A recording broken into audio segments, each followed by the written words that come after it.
ভালো কাজের আশায় প্রবাসে পাড়ি জমালেও দুঃখ কষ্টে দিন কাটছে সৌদি আরব প্রবাসী অনেকের। হিমশিম অবস্থা থাকা খাওয়ার নিশ্চয়তা মেটাতেও পুনর্নবায়ন করতে পারছে না আকামা, ফলে পুলিশের ভয়ে পালিয়ে বেড়াতে হয় শ্রমিকদের। সৌদি আরব থেকে ফিরে শাহিন আলমের ক্যামেরায় আরও জানাচ্ছেন রাসেল আহমেদ।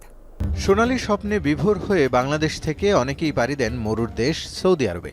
জীবনের কঠিন পথ পাড়ি দিতে দূর থেকে উটকেই স্বপ্ন সারথি বানান অনেকেই। রিয়াদ শহরে প্রায় ১৫ লাখ বাংলাদেশির বসবাস। হারা নামক এলাকাটি তাদের সবার কাছে পরিচিত।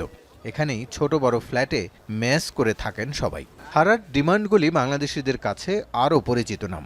প্রতিদিন অন্তত একবার ডিমান্ডগুলিতে উকি দেন প্রবাসীরা, কারণ এখানেই কাজের নোটিশ দেন ঠিকাদার। মাঝে মাঝে টহল পুলিশের সাইরেন শুনলেই সটকে পড়েন সবাই।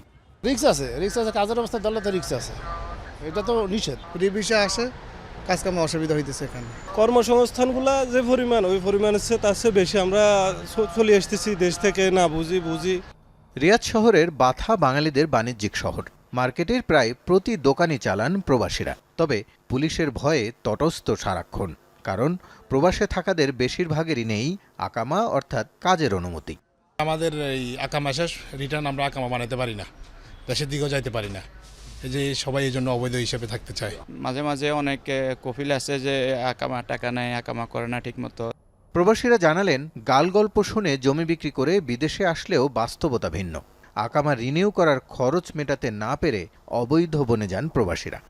আকামা খরচ পড়ে ৮,০০০-৯,০০০ টাকা। তো একজন লোকের বেতন হয় হাইস্ট ২,৫০০। ঘুষ দিয়ে টাকা দিয়ে আর কাজ ঢুকতে হয়, তারপরও কাজ দেয় না, টাকা নিয়ে খায় ফেলা। বিভিন্ন ভোগান্তিতে আছে, বিভিন্ন লোকজন অনেক কষ্টে আছে মানুষ।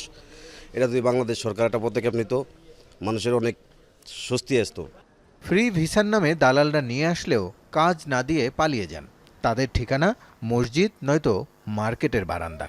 সৌদি আরবের কর্মসংস্থান মন্ত্রণালয় বলছে, প্রতারণা ঠেকাতে সরকারি পর্যায়ে কর্মী নেওয়া শুরু করেছে তারা। তাই বৈধ উপায়ে কম খরচে সৌদি যাওয়ার পরামর্শ তাদের। জুলাই থেকে আমরা নতুন নিয়ম চালু করেছি। কর্মীরা তাদের কন্ট্রাক্ট দেখতে পাবে, কি করতে হবে তাও জানতে পারবে। এছাড়া নতুন ওয়েজ বোর্ড সিস্টেম চালু করেছি, যাতে কর্মীদের বেতন ও অন্যান্য সুবিধা নির্দিষ্ট সময়ের মধ্যে নিশ্চিত করতে পারি।